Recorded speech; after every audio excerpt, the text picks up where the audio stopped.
En el día más feliz de mi vida, mi suegro me arrastró a un baño cerrado y susurró en mi oído: «Vas a desaparecer de aquí de una forma u otra». Sentí algo helado y duro presionando mis costillas. Pensé que iba a morir allí mismo, todavía vestida de blanco. Hola, mis queridos. Qué alegría tenerlos aquí conmigo hoy. Pueden acomodarse ahí, tomar una taza de café, que la abuelita aquí tiene una historia para contar que les va a llegar al corazón. Mi nombre es Julia Fernández de Almeida. Tengo 76 años completitos y vivo aquí en San Miguel de Allende, Guanajuato, esta ciudad hermosa de calles empedradas y casas coloniales que parecen abrazarnos. Saben, en este momento en que estoy hablando con ustedes, estoy aquí en mi patio, mirando mi jardín de bugambilias que yo misma planto y cuido todos los días. Comencé con esta pasión por las flores hace unos 15 años, cuando me jubilé de la costura. Mi marido, Marcos, que Dios lo tenga en buen lugar, partió hace 2 años. Él me dio la primera planta de bugambilia morada. Dijo que el color le recordaba mis ojos cuando era jovencita. Ah, este hombre siempre fue poeta hasta el fin. Hoy en día me levanto tempranito, hago mi cafecito mexicano bien cargado, de esos que la cuchara se queda parada, ¿saben? Y vengo aquí al patio a cuidar mis plantitas. Tengo más de 20 tipos diferentes de bugambilias ahora. Rosa, morada, blanca, naranja. Cada una tiene nombre. Está la Rosita, la Clarita, la Esperanza.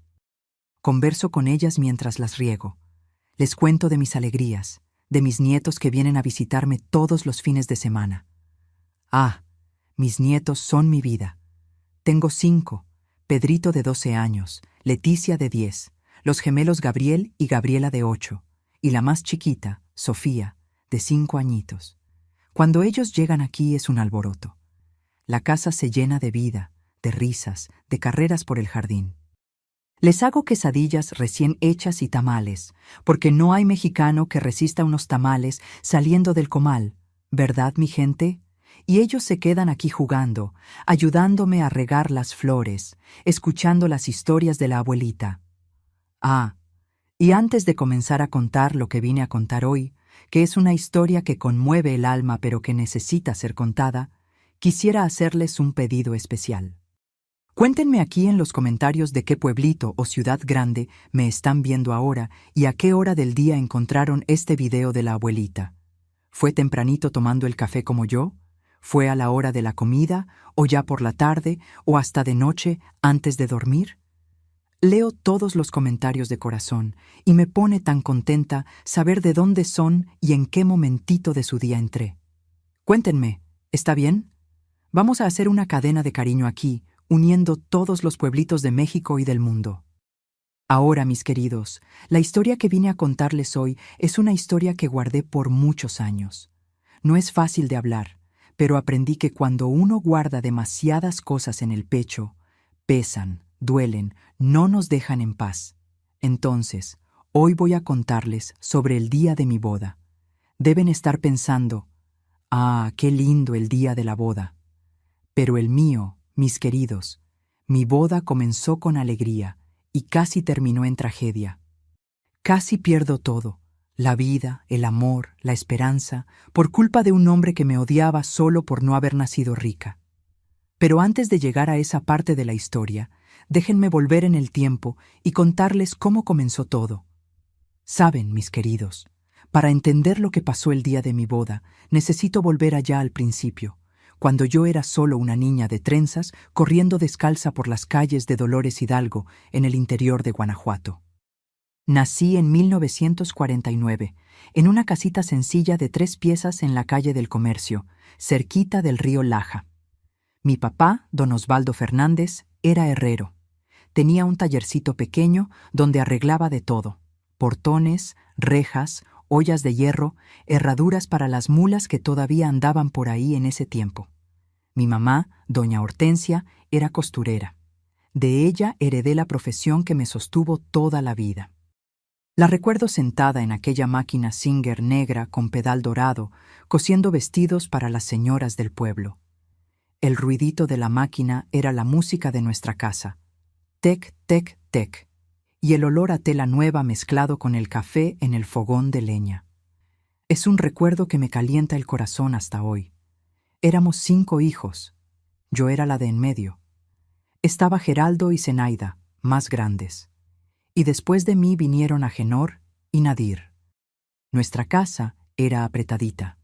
Un solo cuarto para los 5, con 3 camas de madera que mi papá mismo había hecho. Yo compartía la cama con Nadir, que era la más chiquita. Ella tenía la maña de chuparse el dedo durmiendo y enrollar el cabello en el dedito.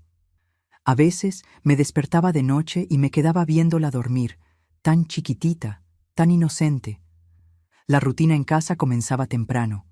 Mi papá se despertaba cuando el gallo del vecino cantaba la primera vez. Debían ser como las 5 de la mañana. Mi mamá se levantaba junto con él, prendía el fogón de leña y cuando nos despertábamos ya había café calientito y pan dulce esperando en la mesa. Después del café, cada quien se iba a su lado.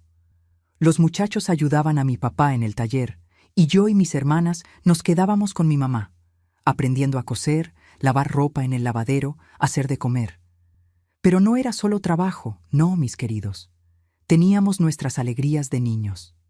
A la orilla del río Laja, yo y la bola de niños y niñas de la calle jugábamos a las escondidas entre los árboles, a la rayuela dibujada con carbón en el suelo de tierra, a la rueda cantada. Yo era buena para trepar árboles. Me subía al mango del patio más rápido que cualquier niño. Y mi mamá siempre gritaba desde abajo: «Julia, bájate de ahí, niña. Eso no es cosa de señorita». Fue en una de esas tardes de jugar en el río, yo ya con mis 17 años, allá por 1966, que conocí a Marcos. Ah, mis queridos, cuando vi a ese muchacho por primera vez. Había venido de San Miguel de Allende a visitar unos primos que vivían en Dolores Hidalgo. Alto, elegante, de traje claro aún con el calor, cabello peinado hacia atrás con brillantina, ojos color miel que brillaban cuando sonreía. Yo estaba a la orilla del río lavando ropa con mi mamá y mis hermanas, con las faldas recogidas hasta las rodillas, los pies en el agua fresquita. Él pasó por la orilla del río con sus primos y se detuvo. Pidió permiso para tomar agua de nuestro pozo. Mi mamá, siempre hospitalaria, le ofreció un vaso, pero fue a mí a quien miró cuando agradeció. «Muchas gracias, señorita. La señorita tiene una sonrisa que ilumina todo este río». Me puse roja como jitomate, mis queridos. Mis hermanas, todas riéndose de mí después. A partir de ese día, él buscó todo tipo de excusa para aparecer en Dolores Hidalgo. Decía que tenía negocios, que tenía que visitar a los primos, que tenía que no sé qué. Pero la verdad es que venía a verme, comenzó a cortejarme y a la antigua. ¿Saben cómo era? Pedía permiso a mi papá para conversar conmigo en la sala, siempre con mi mamá vigilando cerca. Traía flores del jardín de la casa de los primos, me prestaba libros, porque él había estudiado, era licenciado en Derecho, cosa fina. Marcos era un hombre de valor, mis queridos, gentil, educado, siempre respetuoso. Tenía una voz suave que me calmaba, unas manos grandes y cuidadosas. Cuando él me miraba, yo sentía que era la mujer más importante del mundo entero. Me trataba como si fuera una princesa, aun siendo yo solo una muchacha sencilla de familia de herrero y costurera. Durante 6 meses, él hizo ese viaje cada semana de San Miguel de Allende a Dolores Hidalgo. Eran casi 60 kilómetros de carretera, unas 2 horas de viaje en la camioneta que pedía prestada. Todo eso solo para quedarse 2, 3 horas conversando conmigo en la sala de la casa. Mi papá comenzó a apreciarlo. Decía que era hombre trabajador, de palabra, de respeto. Mi mamá también le tomó cariño, aún con esa desconfianza que toda mamá tiene del pretendiente de la hija. Pero había un problema, mis queridos, un problema grande. El papá de Marcos, el doctor Arnaldo Almeida, era un hombre rico de San Miguel de Allende. Tenía tierras, tenía dinero, tenía nombre importante en la ciudad. Y cuando Marcos le contó que estaba enamorado de una muchacha de Dolores Hidalgo, hija de herrero, ¡ay, Dios mío del cielo! El mundo se derrumbó. El doctor Arnaldo vino a Dolores Hidalgo una sola vez. Paró su carro, un carro negro y grande, reluciente, frente a nuestra casita humilde. Ni siquiera se bajó del carro bien. Llamó a mi papá hasta la ventana y dijo bien alto para que todos oyeran: «Don Osvaldo, usted parece ser hombre honrado. Entonces debe saber que esa muchacha ahí no sirve para mi hijo. Él se va a casar con muchacha de familia, no con cualquiera que quiera agarrar nuestro dinero». Mi papá, hombre de genio corto, casi se le fue encima. Fue mi mamá quien lo detuvo. Yo estaba adentro oyendo todo, con las lágrimas cayendo. Marcos no estaba ahí. El doctor Arnaldo había venido a escondidas. Después de ese día, el suegro intentó de todo para separarnos. Ofreció dinero a mi familia si desaparecíamos. Llegó a aparecer en nuestra casa una segunda vez, pero esta vez para hablar conmigo directo. Me llamó cazafortunas, interesada. Dijo que yo nunca iba a ser digna del apellido Almeida. Pero Marcos no desistió de mí y yo no desistí de él. Nos amábamos, mis queridos, de verdad, de esa forma que hoy en día parece que ya no existe. En 1967, cuando cumplí 18 años, él me pidió matrimonio oficialmente. Se arrodilló en la sala de mi casa con mis papás y mis hermanos todos mirando, y dijo: «Julia, no me importa que mi papá me haya desheredado. No me importa si voy a tener que empezar de cero. Te quiero a mi lado por el resto de mi vida». Yo dije que sí, llorando. Y mi mamá lloró conmigo, y hasta mi papá, que era duro, se limpió una lágrima a escondidas. Fijamos la boda para marzo de 1968. El doctor Arnaldo no quiso pagar nada. Entonces mis papás se juntaron con los primos de Marcos e hicimos una cooperacha. Mi mamá cosió mi vestido de novia. Un vestido lindo, sencillo pero lindo, de satín blanco con encaje en el escote. Me sentía la mujer más bonita del mundo cuando me ponía ese vestido. La fiesta sería en la casa de los primos de Marcos, en San Miguel de Allende, porque íbamos a vivir allá después. Era una fiesta pequeña, solo familia más cercana y algunos amigos. El día anterior a la boda, el doctor Arnaldo mandó un recado a través de un empleado. Iba a asistir. Marcos y yo nos sorprendimos. Pensamos que tal vez finalmente había aceptado. Pero debía haber notado, mis queridos, que un hombre así no cambia de la noche a la mañana. Debía haber desconfiado de tanta calma, de tanto silencio, porque lo que estaba planeando era mucho peor que simplemente no ir a la boda. El día de la boda amaneció hermoso, mis queridos. Era un sábado de marzo, cielo azul sin ninguna nube, ese solcito rico de Guanajuato que no quema demasiado. Me desperté en la casa de los primos de Marcos a las 5 de la mañana. No podía dormir de tanta emoción. Mi mamá había viajado conmigo y durmió en el mismo cuarto junto con mis hermanas. Ellas se despertaron conmigo y nos quedamos ahí conversando bajito para no despertar al resto de la casa, riendo nerviosas, yo temblando como vara verde. «Hija mía, ¿estás segura?», me preguntó mi mamá por milésima vez, sosteniendo mis manos. Todavía hay tiempo de volver a Dolores Hidalgo, de olvidar todo esto. Ese hombre, el papá de Marcos, es peligroso, Julia. Hombre con dinero y poder es capaz de cualquier cosa cuando lo contrarían. Apreté sus manos de vuelta.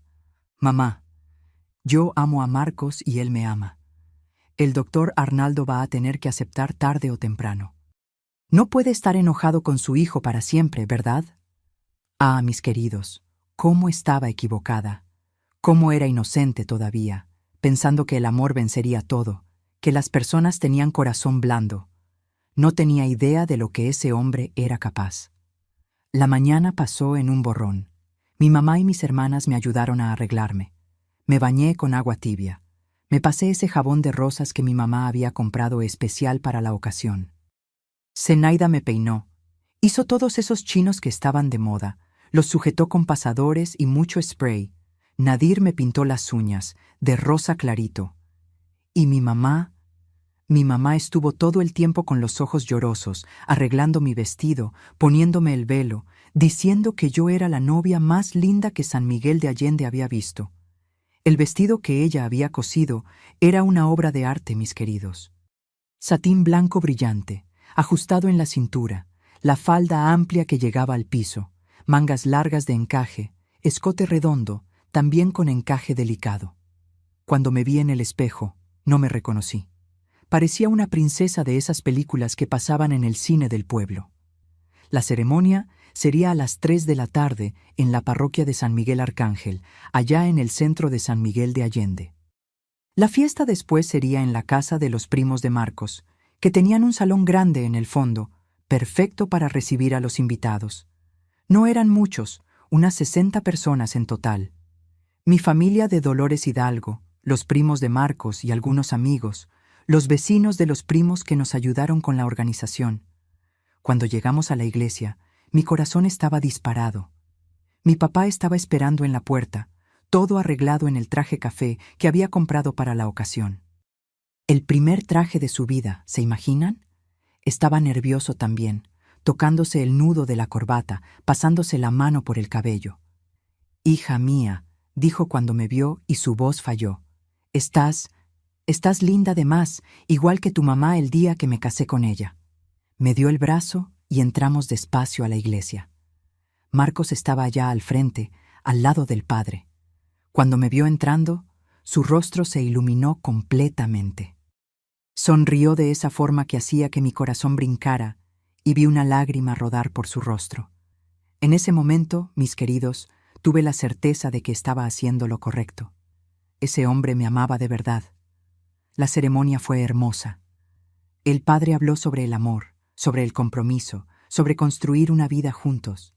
Intercambiamos las argollas sencillas de oro que Marcos había comprado con el dinero que juntó trabajando. Cuando él puso la argolla en mi dedo, susurró solo para que yo oyera. «Para siempre, mi amor, tú y yo contra el mundo». Y entonces vino el momento que más me daba miedo, la hora del «si alguien se opone a este matrimonio, que hable ahora o calle para siempre». Mi corazón se heló. Miré al fondo de la iglesia. El doctor Arnaldo estaba allá sentado en la última fila, solo, con esa cara seria, esos ojos fríos mirándome con tanto odio que sentí un escalofrío. Pero no dijo nada. Se quedó en silencio. El padre esperó unos segundos y continuó. «Los declaro marido y mujer. Puede besar a la novia». El beso de Marcos fue suave, respetuoso, lleno de amor. Toda la iglesia aplaudió. Estaba casada. Era oficialmente Julia Fernández de Almeida. Salimos de la iglesia bajo una lluvia de arroz que nuestros amigos tiraron, todos riendo, tomando fotos. A la salida de la iglesia, el doctor Arnaldo pasó junto a mí. Se detuvo muy cerca de mí, tan cerca que podía sentir el olor del cigarro caro que fumaba. No miró a su hijo, solo me miró a mí, y susurró bajito para que nadie más oyera. «Disfruta mientras dure, niña, porque no va a durar». Sentí un frío en la espalda, pero traté de ignorar. Era mi día de boda. No iba a dejar que ese hombre lo arruinara. Fuimos todos a la casa de los primos. El salón estaba decorado con flores blancas y amarillas. Había una mesa larga, llena de comida, botanas, mole, tamales, pastel, dulces, refrescos, cerveza. Mi mamá y las primas de Marcos habían preparado todo con tanto cariño. Había hasta una pequeña pista de baile con esas luces de colores que parpadeaban. La fiesta comenzó animada. Había música tocando en una tocadiscos, las personas conversando, riendo, comiendo. Marcos y yo abrimos el baile. Era un vals. Fascination. Esa música romántica que habíamos escogido. Él me guiaba por la pista con tanta delicadeza, sosteniéndome por la cintura, mirándome a los ojos. Me sentía flotando. El doctor. Arnaldo llegó a la fiesta una hora después. Entró sin ser invitado. Técnicamente era el papá del novio, entonces nadie lo iba a detener. Pero su presencia cambió el ambiente inmediatamente. Las conversaciones se volvieron más bajas, forzadas. Se quedó en un rincón, bebiendo whisky solo observando, con esa mirada de serpiente esperando para atacar. Traté de no hacerle caso. Bailé, comí, conversé con todos, agradecí a los invitados por haber venido. Marcos estaba feliz, presentando a su nueva esposa a los amigos, recibiendo las felicitaciones. Hasta bromeó con los amigos sobre la luna de miel. Íbamos a pasar unos días en una posadita sencilla allí mismo en San Miguel de Allende. Nada muy lujoso, pero para nosotros iba a ser perfecto. Ya eran casi las 6 de la tarde cuando pasó. Yo estaba cerca de la mesa del pastel, conversando con mi mamá y con la prima de Marcos, Olivia. El salón estaba lleno, música alta, gente riendo. De repente sentí una mano en mi hombro. Era el doctor Arnaldo, Julia. Dijo con esa sonrisa falsa, ese tono de voz demasiado tranquilo, peligroso. Necesito hablar contigo, en privado, sobre el regalo de bodas. Mi estómago se apretó, pero Olivia y mi mamá estaban mirando y no quería hacer una escena. ¿Regalo de bodas?, pregunté confundida. Sí, está en la oficina, en el cuarto reservado allá al fondo. Ven conmigo, es rapidito. Miré alrededor, buscando a Marcos. Estaba del otro lado del salón, conversando animado con sus amigos, de espaldas a mí. Yo prefiero esperar a mi esposo, empecé a decir. Pero el doctor Arnaldo apretó mi hombro con fuerza, incómodo. Es una sorpresa para él también. Ven ya, niña, o me vas a hacer enojar en el día de la boda de mi hijo. Mi mamá miró desconfiada, pero el doctor Arnaldo ya me estaba conduciendo por el pasillo, la mano firme en mi espalda, empujándome suavemente, pero con determinación. El pasillo del fondo era estrecho, mal iluminado. Llevaba a los baños y a la tal oficina. Mientras más nos alejábamos del salón, más apagado quedaba el sonido de la música, de las voces. Mi corazón comenzó a latir más rápido. Algo estaba mal, lo sentía. Pasamos por los baños, el de hombres a la izquierda, el de mujeres a la derecha. Y fue cuando estábamos justo frente a la puerta del baño de mujeres que se detuvo. No continuó hasta la oficina. Miró a los dos lados del pasillo. Vacío. Todos estaban en la fiesta. Y entonces, mis queridos, fue ahí que su máscara cayó completamente.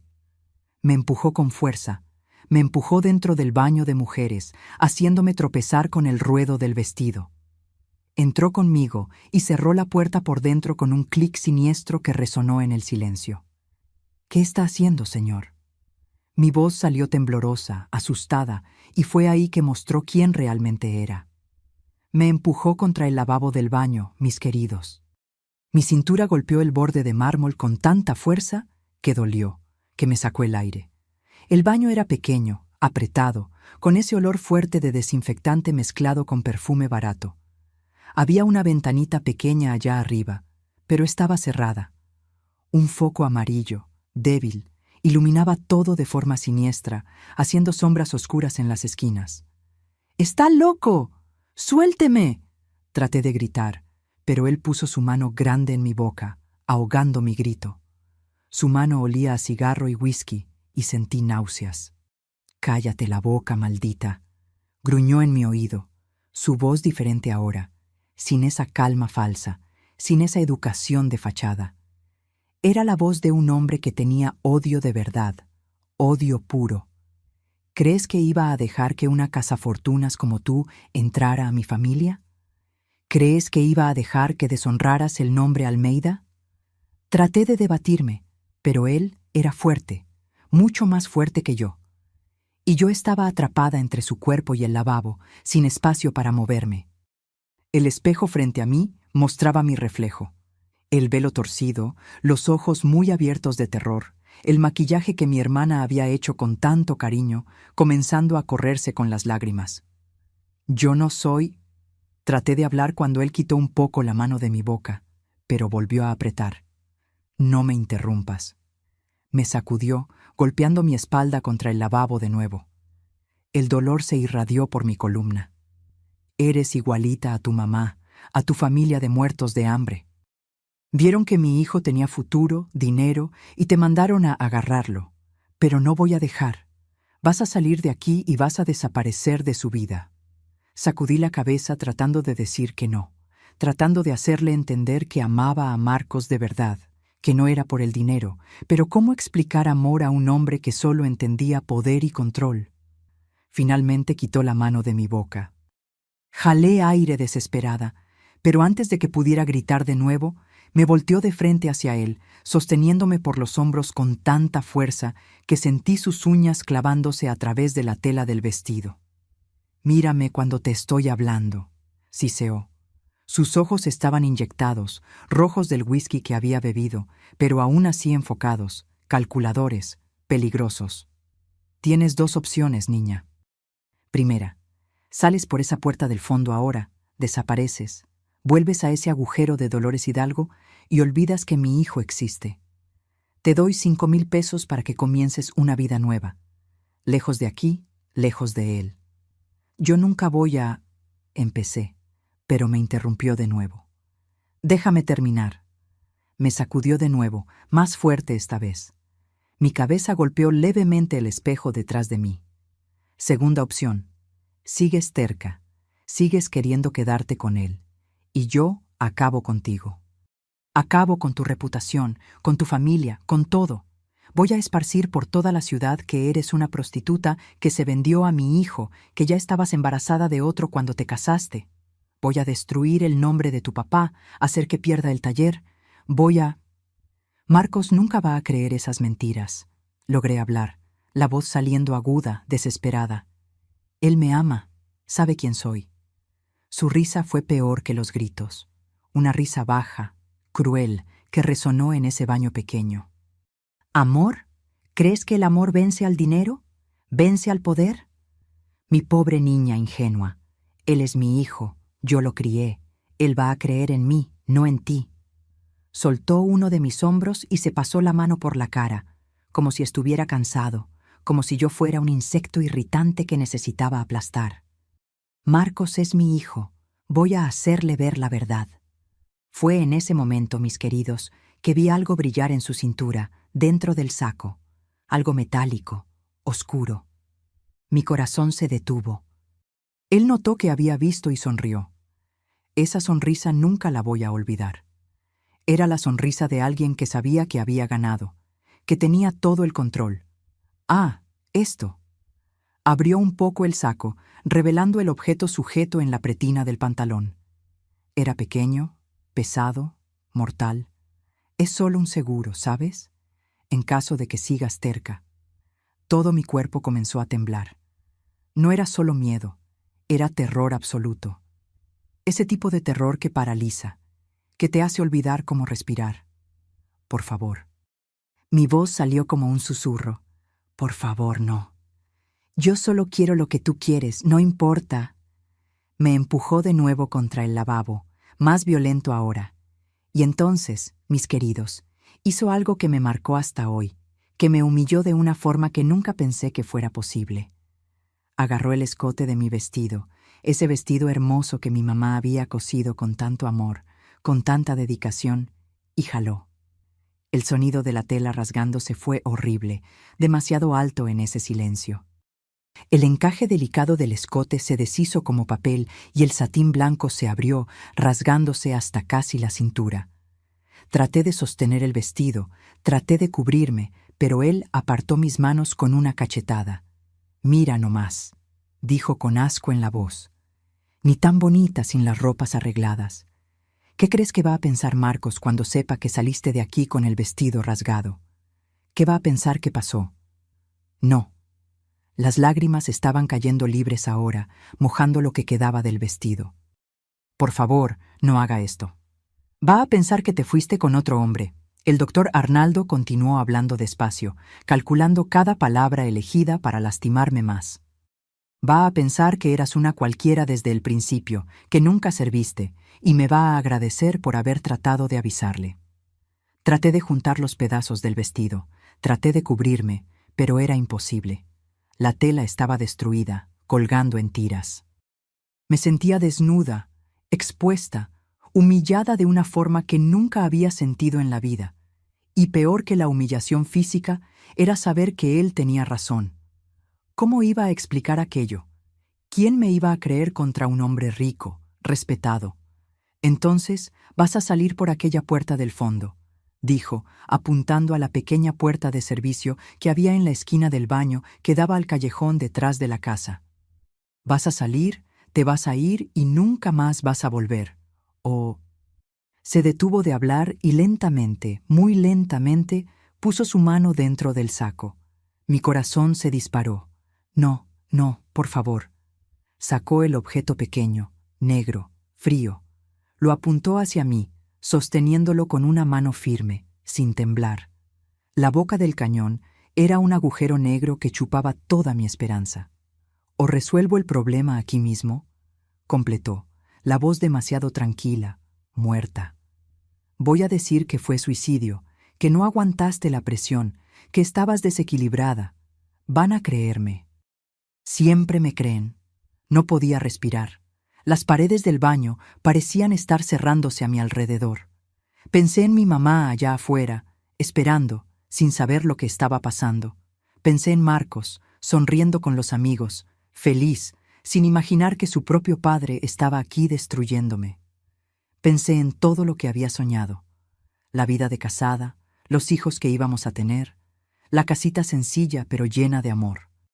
Todo terminando ahí en ese baño apestoso por las manos de un hombre que me odiaba solo por no haber nacido rica.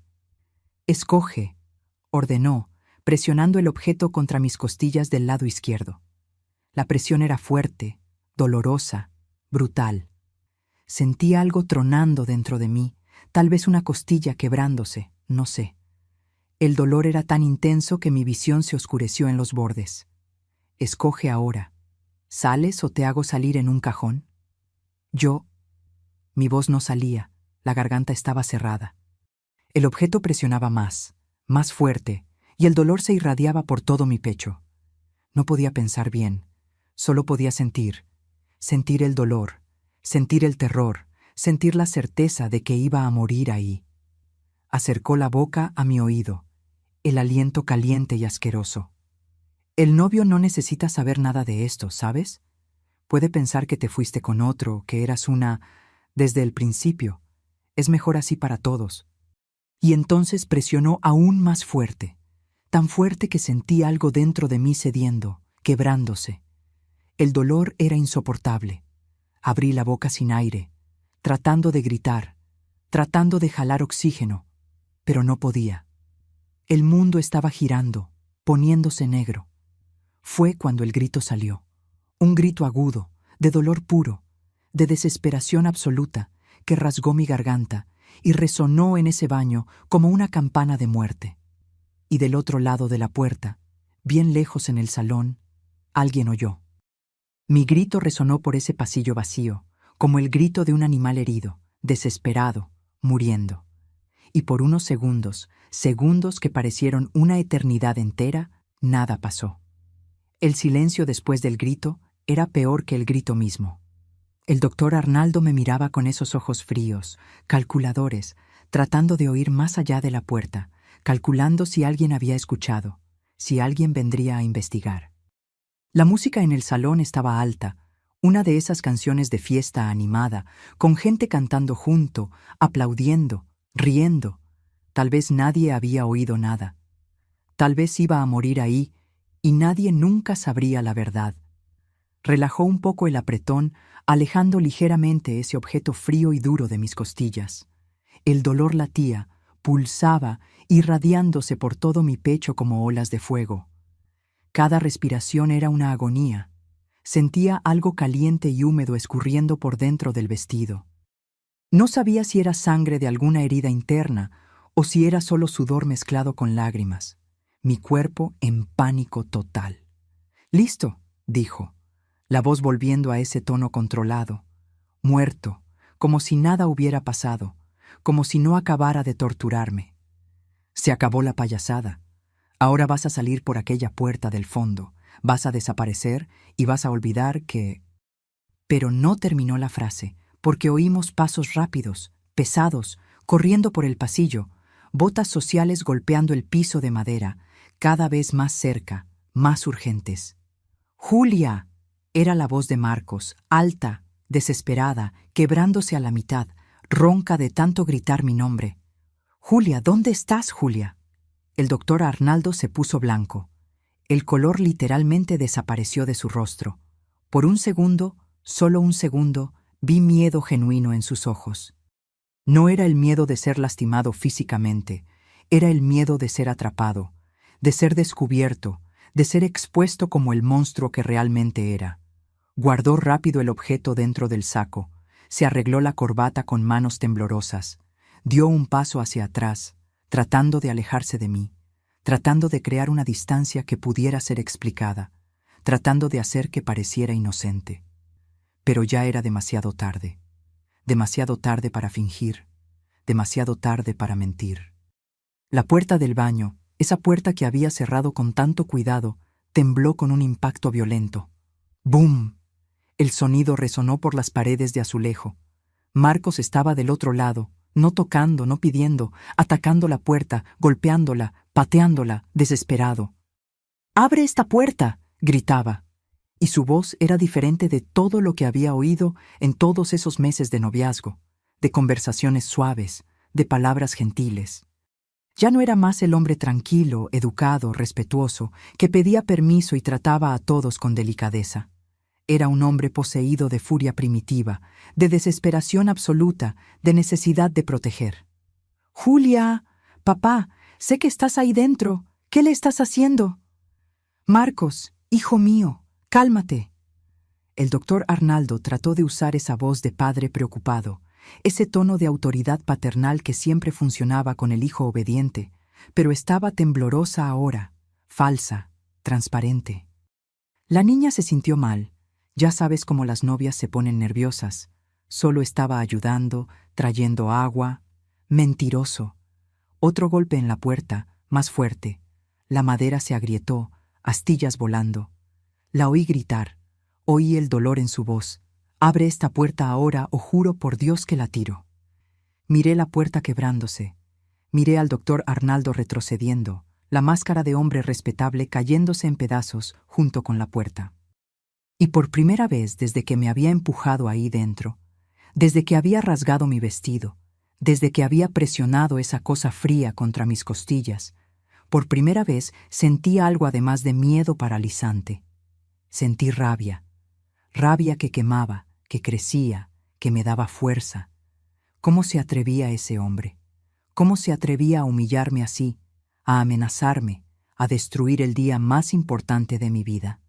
Todo porque su ego enfermo no aceptaba perder control sobre su hijo. «¡Marcos!», traté de gritar, juntando todas las fuerzas que me quedaban. Mi voz salió débil, ronca de tanto terror, pero salió. «Marcos, ayúdame, por favor». Fue suficiente. Fue todo lo que mi esposo necesitaba oír. Crash. La puerta explotó hacia adentro en una explosión de madera, bisagras arrancadas, cerradura volando. Marcos entró como un huracán de furia justa, los ojos buscando, encontrando. Y lo que vio, mis queridos, lo que vio en ese momento cambió todo. Lo cambió a él, cambió nuestra relación con ese hombre, cambió el futuro entero de la familia Almeida. Yo recargada en el lavabo roto, el vestido de novia rasgado del escote hasta casi la cintura, colgando en tiras de satín destruido, tratando de cubrir con las manos temblorosas, las lágrimas cayendo sin parar, el velo torcido caído en la frente, el maquillaje que mi hermana había hecho con tanto amor completamente corrido.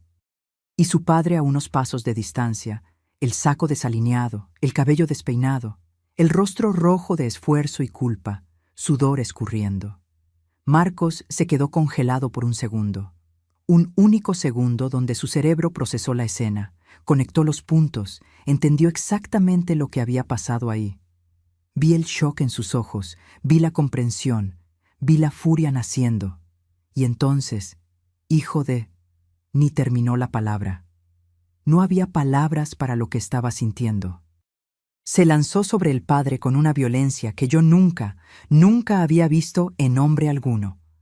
Agarró su saco con ambas manos y lo empujó contra la pared del baño con tanta fuerza que agrietaron los azulejos donde la espalda del doctor Arnaldo golpeó. El sonido fue horrible, cerámica quebrándose, tronando. «¿Qué le hiciste? ¿Qué le hiciste a mi esposa?» «Marcos, no entiendes». El doctor. Arnaldo trató de explicarse, trató de usar esa voz de autoridad, de padre que siempre sabe más, que siempre tiene razón. «Esta niña no es buena para ti. Iba a destruir a nuestra familia. Estaba tratando de protegerte de...» «Cállate la boca». Marcos lo sacudió de nuevo, levantando al padre del piso, sus pies apenas tocando el suelo, su cabeza golpeando los azulejos agrietados. ¿Protección? ¿Llamas a esto protección? Mírala. Mira lo que hiciste. Fue ahí que el doctor Arnaldo cometió su último error, su último acto de cobardía. Su mano fue al saco, deslizándose hacia adentro, buscando el objeto escondido ahí. Iba a tratar de amenazar a su propio hijo ahora, o peor, iba a tratar de defenderse disparando. Pero Marcos era más rápido. Tenía toda la furia de la justicia de su lado. Vio el movimiento, entendió la intención mortal, y antes de que el padre pudiera alcanzar, Marcos agarró su muñeca. La agarró con tanta fuerza que oí el hueso tronando, y golpeó ese brazo contra el espejo del lavabo. El sonido fue terrible, mis queridos.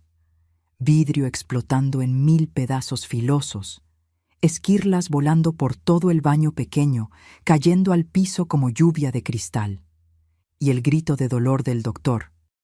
Arnaldo resonando, agudo, humano, por primera vez, ya no más controlado o calculador, solo dolor puro. La sangre comenzó a escurrir inmediatamente del brazo de él, cortado profundamente por los vidrios del espejo, rasgaduras hondas en la piel pálida, rojo vivo brotando y goteando en el piso de mármol blanco, dejando charcos que se expandían como flores macabras, creciendo demasiado rápido. El objeto cayó al piso con un ruido metálico fuerte. Cayó ahí entre los vidrios brillantes y la sangre todavía caliente, expuesto, innegable, prueba concreta de lo que ese hombre había hecho, de lo que había planeado. Marcos miró aquello, miró fijo, procesando. Miró a su padre, y yo vi con claridad absoluta el momento exacto en que algo dentro de mi esposo se rompió también. Se rompió para siempre el respeto filial, la obediencia, el amor condicionado que había tenido toda la vida por ese hombre. Todo se hizo añicos como ese espejo.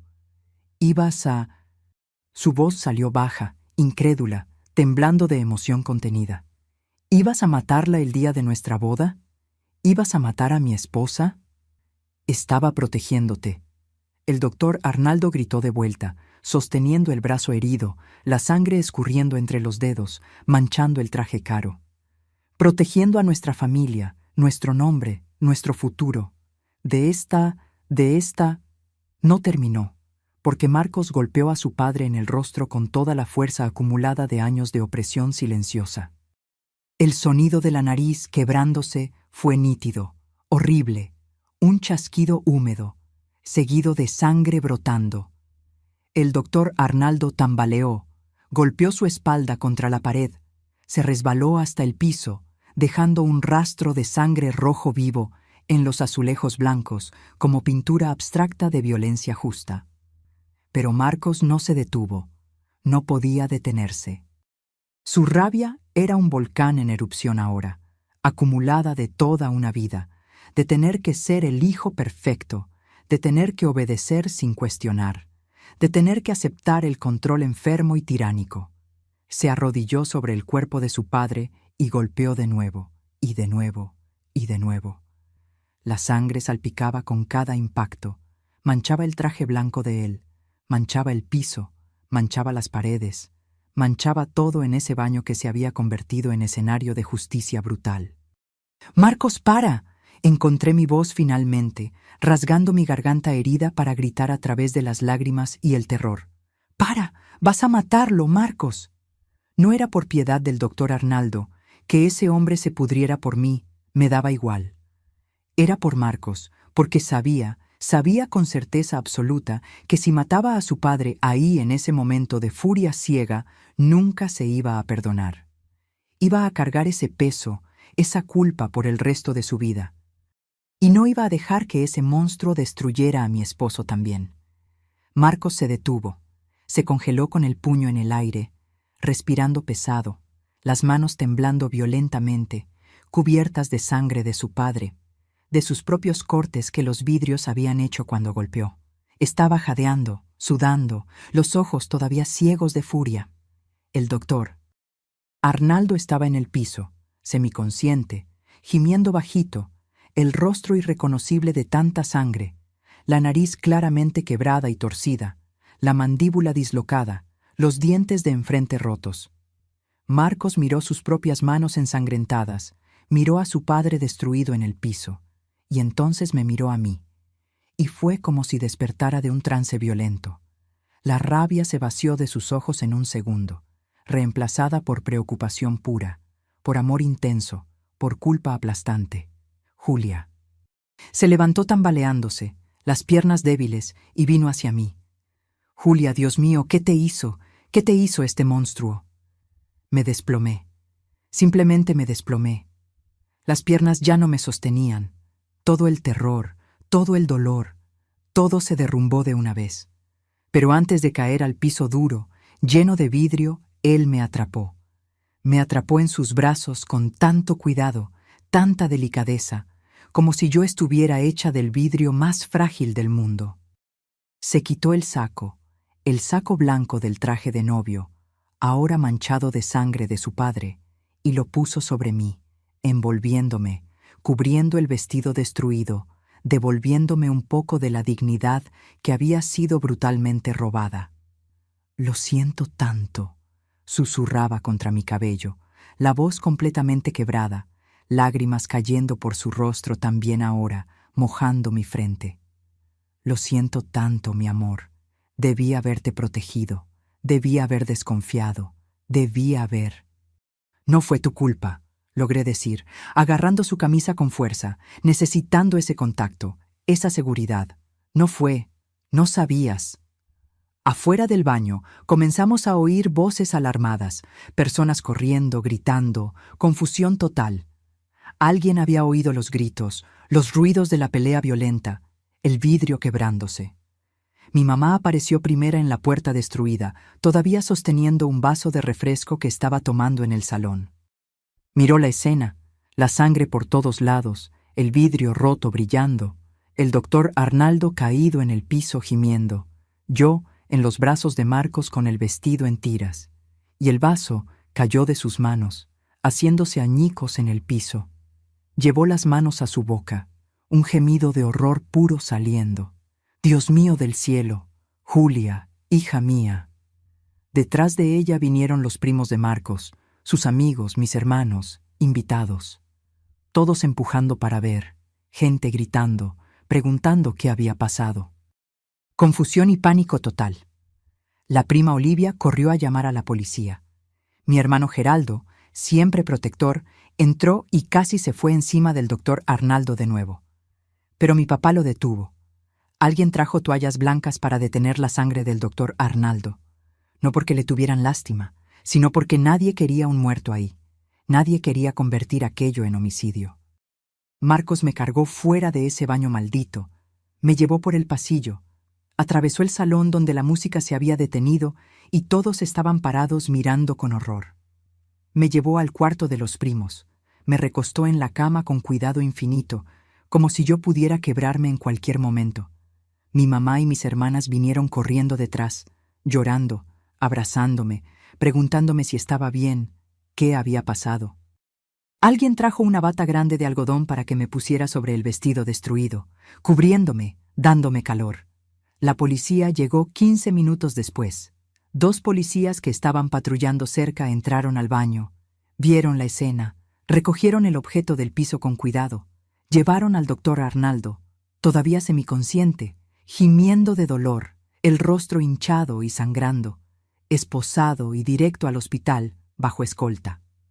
Después de ser tratado, sería transferido a la cárcel.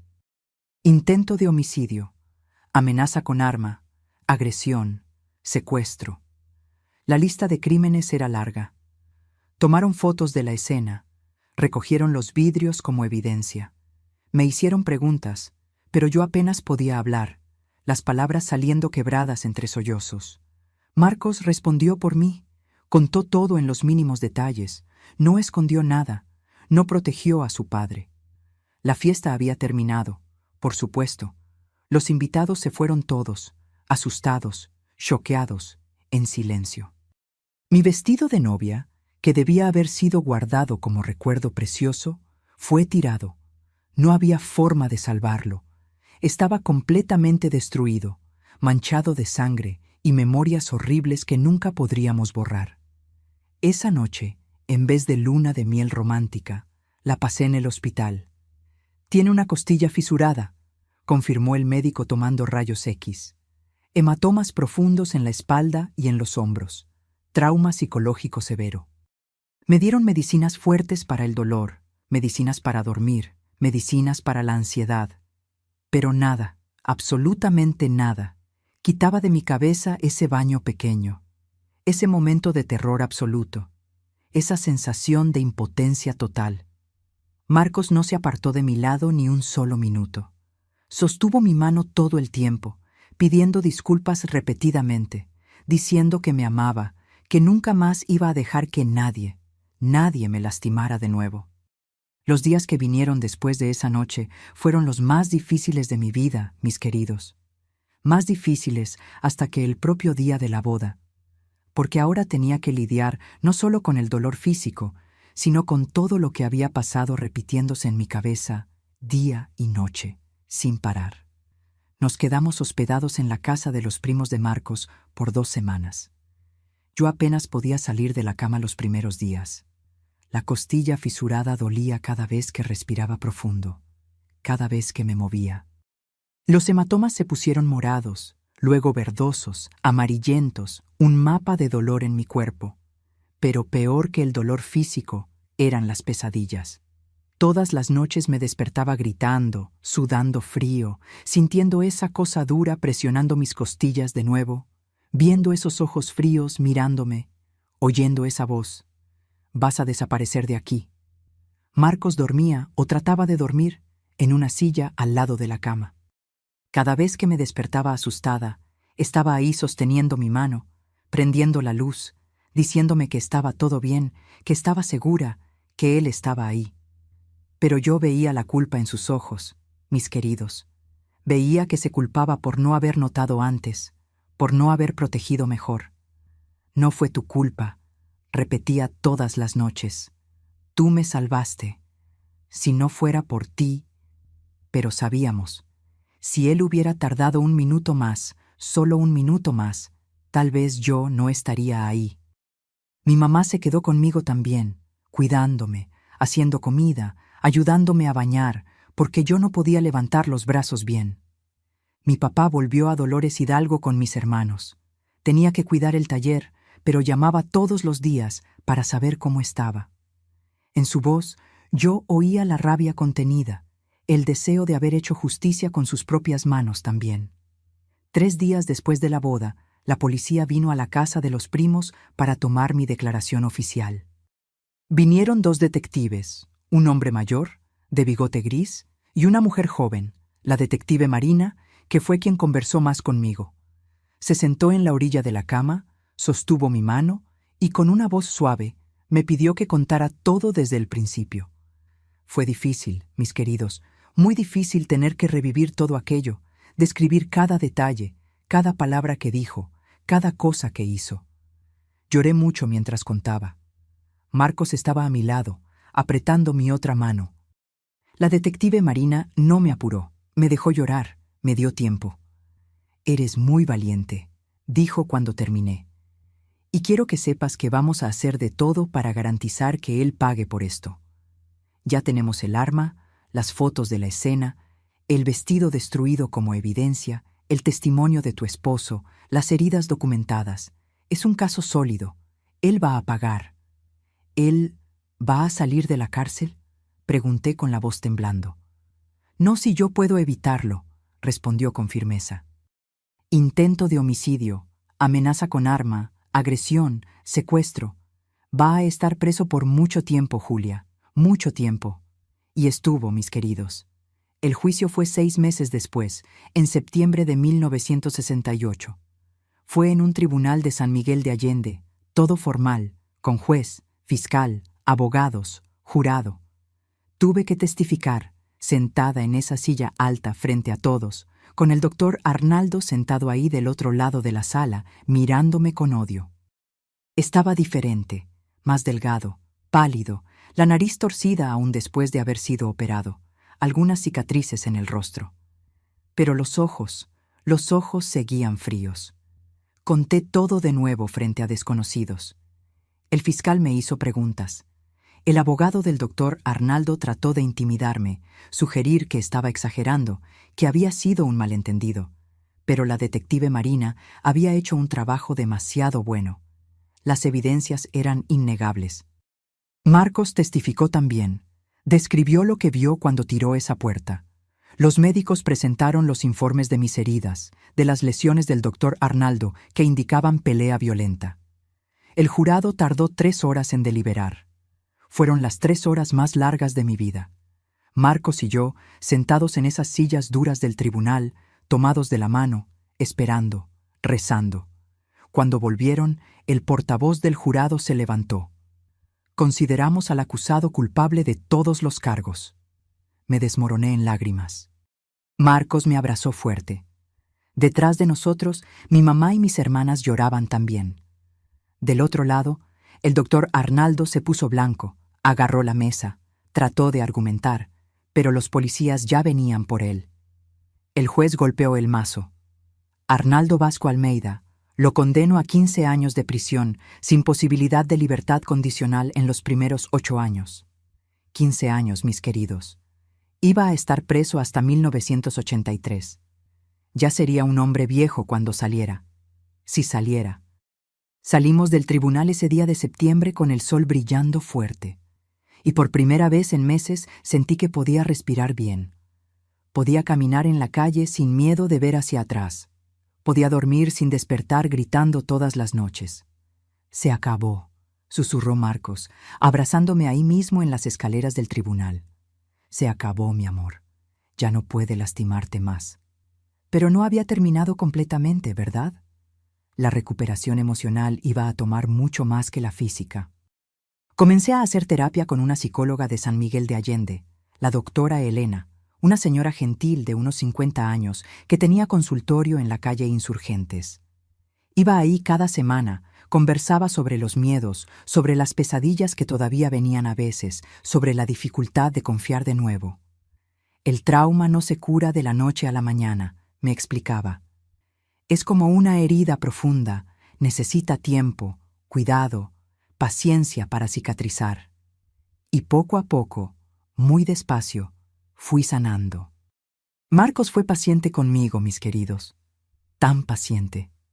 En los primeros meses de matrimonio, ni siquiera trató de tocarme, más allá de abrazos y besos suaves.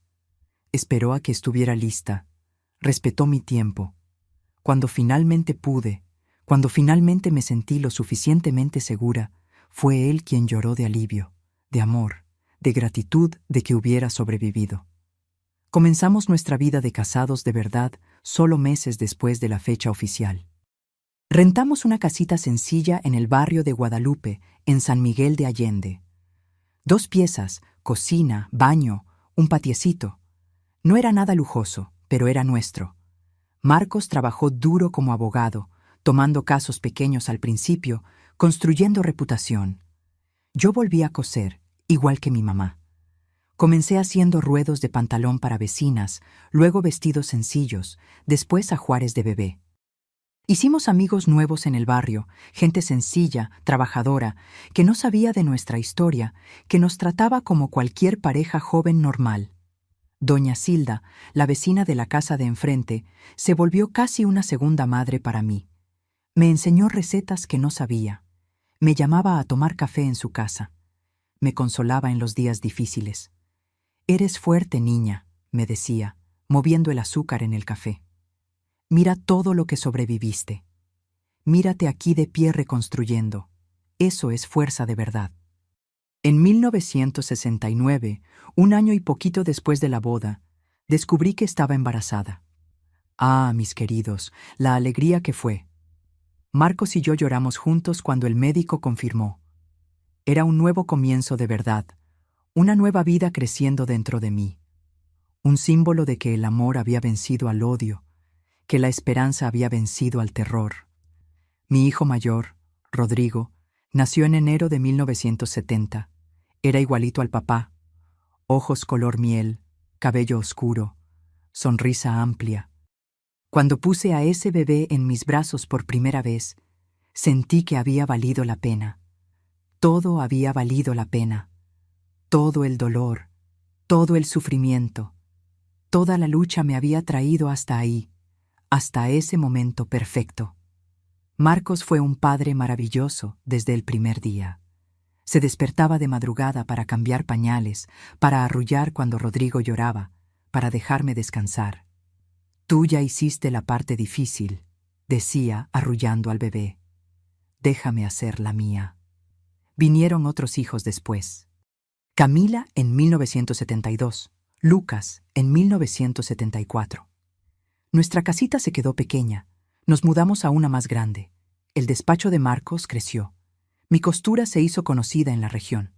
Poco a poco, muy despacio, construimos una vida buena, honesta, llena de amor. Nunca más hablamos con el doctor Arnaldo. Mandó cartas de la prisión al principio, tratando de justificarse, pidiendo perdón al hijo. Marcos las rompió todas sin leer. Dejó de ser mi padre el día que puso esa arma contra ti, me dijo. Ese hombre murió en ese baño. En 1983, cuando el doctor Arnaldo finalmente salió de prisión, ya estaba viejo, enfermo. Trató de entrar en contacto de nuevo. Mandó a un conocido a hablar con Marcos pidiendo ver a los nietos. La respuesta fue no. Un no firme, definitivo. Mis hijos nunca van a conocer al monstruo que trató de matar a su madre, dijo Marcos. El doctor Arnaldo murió solo en 1986, en un asilo de San Miguel de Allende. Marcos ni siquiera fue al entierro. Le dije que podía ir si quería, que yo iba a entender, pero sacudió la cabeza. Mi lugar es aquí, contigo, con nuestros hijos. Siempre fue, siempre va a ser. Y fue en ese momento, mis queridos, tantos años después de esa noche horrible, que finalmente sentí que me había liberado completamente. El monstruo había muerto, yo había sobrevivido, y más que eso, había vencido. Había construido una familia hermosa, una vida plena. Había transformado el trauma en fuerza, el miedo en coraje. Y aquí estoy, mis queridos, a los 76 años, todavía aquí en San Miguel de Allende, en la misma ciudad donde viví los peores y los mejores momentos de mi vida. Esta ciudad me vio quebrada y me vio renacer, me vio llorando de dolor y me vio sonriendo de alegría. Y es aquí donde elegí quedarme, porque aquí construí mi historia de verdad. Vivo en una casita en el barrio de Santa Ángela ahora, no muy lejos de aquella primera casita de Guadalupe donde comenzamos. Es una casa sencilla, de 3 recámaras, con ese patio que les mostré al principio, lleno de mis bugambilias. Compré esta casa en 1998, cuando Marcos finalmente logró juntar el dinero suficiente después de años trabajando duro. Fue un logro, ¿saben? Una casita nuestra, pagada, sin deberle nada a nadie. Marcos, mi querido Marcos, partió hace 2 años, en 2023. Cáncer de páncreas. Vino rápido, ni siquiera dio tiempo de prepararse bien. Fueron 55 años de matrimonio, mis queridos. 55 años al lado del hombre que me salvó, que me amó, que construyó una familia hermosa conmigo. No pasa un día que no sienta su falta. No pasa una mañana que no miro al lado vacío de la cama y siento ese apretón en el pecho.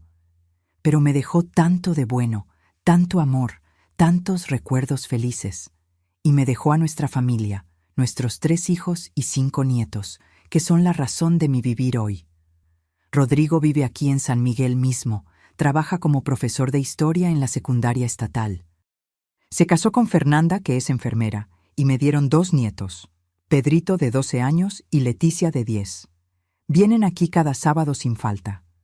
Rodrigo me ayuda con las cosas pesadas de la casa, cambiar focos, arreglar llaves, esas cosas que ya no puedo hacer sola. Leticia adora ayudarme a regar las bugambilias. Se queda haciendo 1000 preguntas sobre cada flor. Camila se mudó a Guadalajara hace años. Trabaja en una oficina de contabilidad. Se casó con Tiago y me dieron a los gemelos, Gabriel y Gabriela, de 8 años. Vienen a visitarme una vez al mes. Se quedan el fin de semana entero. ¡Ay, qué desorden sabroso hacen esos dos!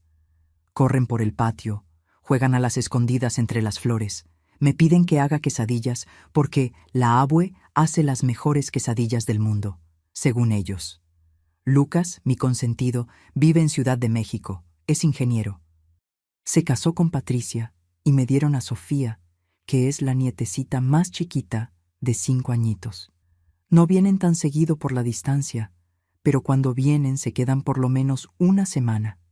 Sofía es pegajosa, se queda todo el tiempo en mi regazo pidiéndome que le cuente historias. Pero historias de princesas, no las tristes de la abue, dice. Mi rutina hoy es sencilla, mis queridos. Me levanto temprano, allá por las 6 de la mañana, aunque ya no tenga obligación de levantarme temprano. El cuerpo se acostumbró toda una vida. Hago mi cafecito mexicano bien cargado, agarro mi pan dulce con mantequilla y vengo aquí al patio con vista al jardín. Me quedo viendo los pajaritos que vienen a tomar agua en el bebedero que Rodrigo instaló para mí. Hay gorriones, calandrias, hasta colibríes a veces. Después del café vengo a cuidar las bugambilias. Es mi terapia, ¿saben? Regar cada una, conversar con ellas. Sí, converso con mis flores. Pueden reírse todo lo que quieran. Podar las hojas secas, abonar cuando necesitan. Cada color tiene un significado para mí.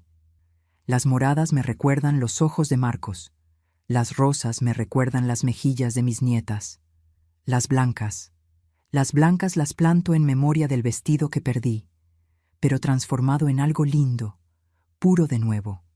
Los martes y jueves voy al grupo de la tercera edad aquí del barrio.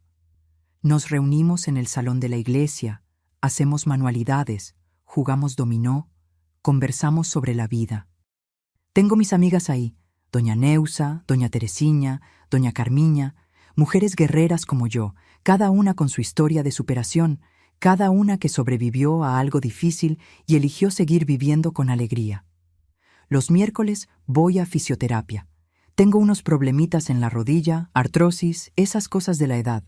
Pero voy caminando de todos modos, porque el doctor dijo que es bueno para la circulación.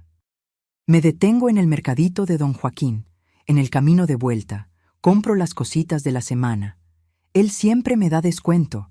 Dice que es porque soy cliente antigua, pero yo sé que es porque tiene buen corazón. Por la tarde me gusta coser todavía. Ya no hago por encargo como antes, pero hago ropita para los nietos, unos trapos de cocina bordados, esas cosas. Mantiene las manos ocupadas, la mente activa, y me recuerda a mi mamá, a la máquina Singer de ella, de donde todo comenzó. De noche ceno temprano, generalmente una sopita o un arroz con frijoles sencillo, y veo mis novelas. Sí, soy novelera declarada. Y después subo a la recámara, leo un poquito, rezo mi rosario y duermo. Duermo bien ahora, mis queridos, sin pesadillas, sin sustos. Solo sueños tranquilos, a veces con Marcos visitándome, siempre joven, siempre sonriendo. Los domingos voy a misa de las 9. Siempre he sido católica, siempre he tenido mi fe. Y fue esa fe la que me sostuvo en los momentos más difíciles. Me siento siempre en la misma banca, del lado izquierdo, tercera fila. Rezo por mis hijos, por mis nietos, por Marcos allá en el cielo, por toda mi familia. Y agradezco mucho cada domingo por haber sobrevivido, por haber tenido la oportunidad de vivir esta vida larga y llena de amor. Cuando miro hacia atrás, hacia todo lo que pasé, a veces ni parece que fue conmigo, ¿saben? Parece historia de otra persona, de otro tiempo. Esa niña de 18 años, aterrorizada en un baño, parece tan distante de la señora de 76 que soy hoy, tranquila en medio de sus flores. Pero fue conmigo, sí.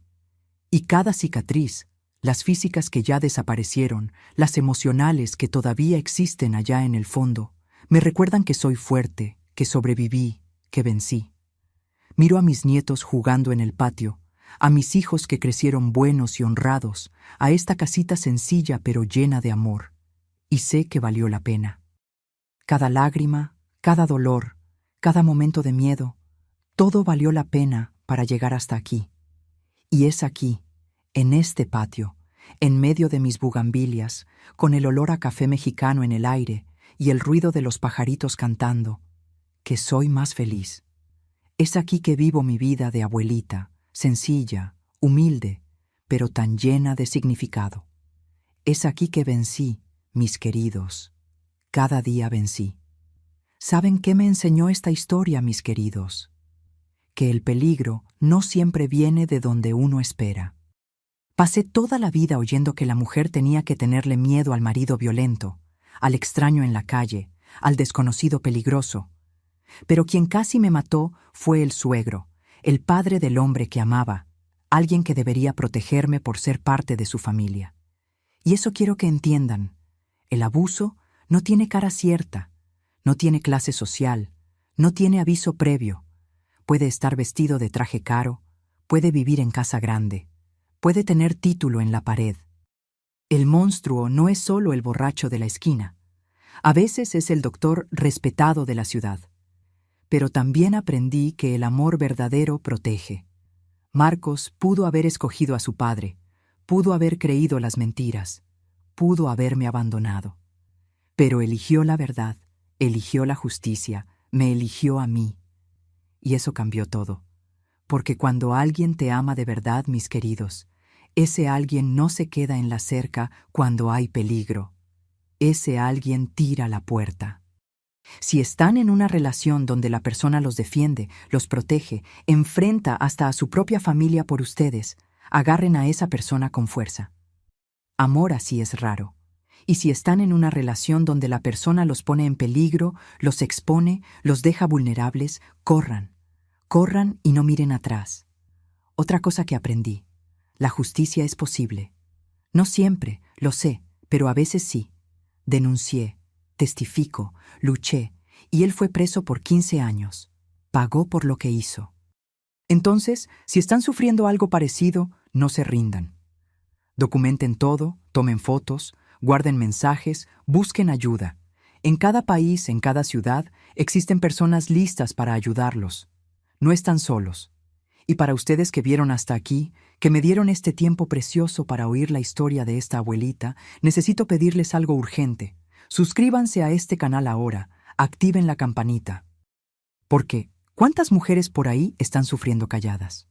¿Cuántas necesitan oír que es posible sobrevivir? ¿Es posible denunciar? ¿Es posible vencer? Cada suscriptor aquí es una voz más diciendo, te creo, estoy de tu lado.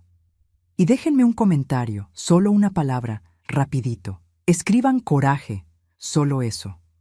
Coraje para que yo sepa que vieron hasta el final, que entendieron el mensaje, que están conmigo en esta cadena de fuerza. Háganlo ahora. No esperen ni un minuto más, porque cuando nos unimos, cuando hablamos juntos, cambiamos el mundo.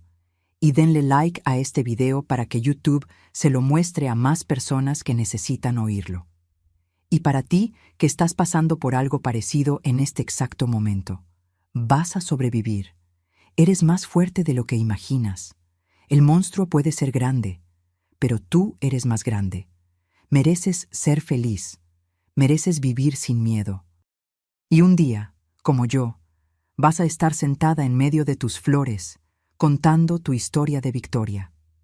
Yo soy la prueba viva de que podemos, de que el amor vence al odio, de que la luz siempre vence a la oscuridad. Gracias por escucharme, mis queridos, del fondo del corazón. Suscríbanse a Memorias de las Abuelas.